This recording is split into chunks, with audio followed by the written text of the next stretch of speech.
What's up, guys? I'm Johnny Mopar, and today's question is my Mopar BumperJack worth any kind of money?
You're probably wondering, it's a BumperJack, who cares, right? How many of these things do we just throw in the trash? Tons, I'm sure. But as you know, Mopar prices have skyrocketed over the last 20 or 30 years. And those guys that are doing top-notch restorations for those really rare cars, they gotta have everything perfect. They have to have everything that came with the car from the factory, and it's gotta be properly date-coded.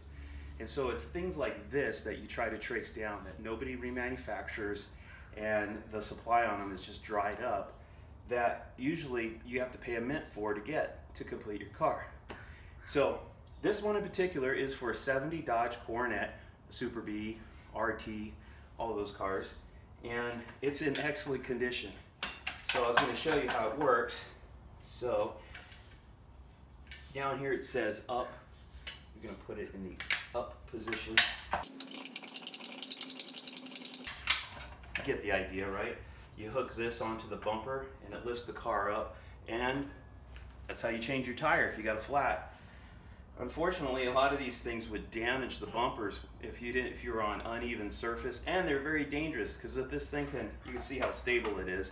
If it were to fall over, that car could fall on your foot or your hand or your head or whatever. So they're not the greatest thing to use, but they are very cool. It's almost like they're cool because they are so dangerous, and they're cool because they're so rare. So anyway, let's check this one out. So let's start with the crowbars. The crowbar on the top is sort of a typical crowbar. The crowbar on the bottom is the one for the 70 Coronet. It's pretty unique. It's got a really long arm on it. I had posted pictures of it on Facebook, and my Facebook buddy Clint Nelson was telling me that these particular BumperJacks are unique, and there's early ones and later ones, and crowbars I should say. Anyway, the head on this one happens to be correct for this BumperJack. I couldn't tell you what the other one looks like because I don't have it available, but the measurement on this thing from here to here is 22 inches, and from here to here is about 8 inches. So if you happen to have one of these crowbars, it's got to be this crowbar with this BumperJack. So something else Clint was telling me was that this particular BumperJack is extremely rare, and it's difficult to see, but that is a 9 stamped into it and an H stamped into it, and that's the date code of this BumperJack. This BumperJack is actually made in August of '69. It is the most rare of the 70 B-body BumperJacks, so they usually bring a premium. Okay, so check this out. This is what's kind of unique about the 70. So this is the 68, 69 B-body, and as you can see, it has one pin. So the hook grabs the bottom of the bumper, and it's basically the same for the front and the rear. But on the B body, the 70B body, this position is for the front bumper. It says front right here, it's stamped. You grab the front bumper. But if you were gonna jack up the car from the rear, you would move it to this other pin. This one has 2 pins, that one's just got 1. And you'd put it in this position, pop it in. This one's stamped rear, and then the hook can actually reach underneath the car farther. So I never really realized it, but I guess the 70, it's got a little more reach to farther to go to grab the rear bumper. Okay, something kind of neat about this bumper jack is its condition. It's in survivor condition. It's not perfect. You can see there's some rust, you know, coming through. But compared to my 68-69 bumper jack, which is pretty crusty, this one's in really good shape. Anyway, there's a US patent number on it. These numbers I haven't been able to find anything online to tell me like this particular number goes to this year, make, and model. The only number that is useful is in the hook, which is this number. So the 2931104, this is for Coronet only. I think the Plymouth, like Roadrunner GTX part number, it's the same number except it's 103, I believe.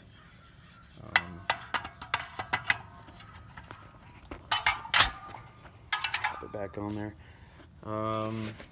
So you can see here's the switch to go from up to down position. Still has the caution, the original caution label on it. And it's kind of interesting is this sticker was actually applied, and there was obviously some wet paint somewhere that dripped on it and got on the top of the sticker. And then here's that 9H code, which means it's an August 69, and this was manufactured for the 70 Coronet model. Anyway, it's kind of little neat things about it. So what's this bumper jack worth? This one in particular is for a 1970 Dodge Coronet. So Coronet RT, Super B, Coronet 500, Coronet 440. This was an early one. This was August 69. So if the car, you know, Chrysler started making the model year car in the previous year in August. So these early ones are a little more rare than the later ones, according to Clint. And he felt that this one was about a $400 bumper jack. My buddy Mike Coffey, who also deals with a ton of Mopar parts and stuff, said he saw one of these go on eBay for 350 bucks. So if you have a Mopar bumper jack laying around, you might want to look it up, go on eBay, see what it might be worth, search your part number that you find on it. I know that Charger bumper jacks, 1968 to 70, go for about $700 to $800, so they bring quite a bit of money. And then I've seen a lot of them go for around $200 for just sort of everything else, and then condition, of course, drives the price up or down. So anyway, that's it for today. I hope you guys enjoyed it. If you like Mopar stuff, hit the subscribe button. I've got a lot of Mopars I just do my own work on. I'm not a business or anything like that. And please smash the like button. Till next time, guys. All right, I thought I would treat you to a little demonstration of how a bumper jack actually works, so you can see one in action. This one is not the same bumper jack I had in the video earlier. This one is actually for 68-69B body, not Charger, excluding Charger. I'm gonna put the bumper hook right where the bumper bracket is, because that's gonna be the strongest part of the bumper. Put this lever in the up position.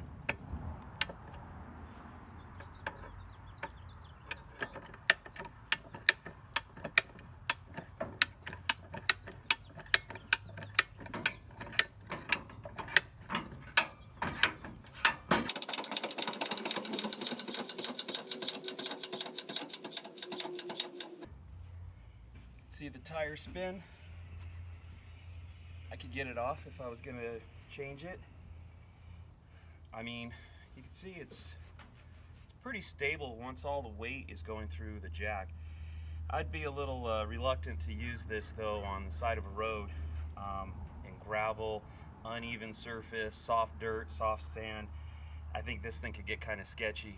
Probably would want to block the wheels in the back if you're changing the front, or front if you're doing the back. All right, now let's take it down. Put the lever in the down position.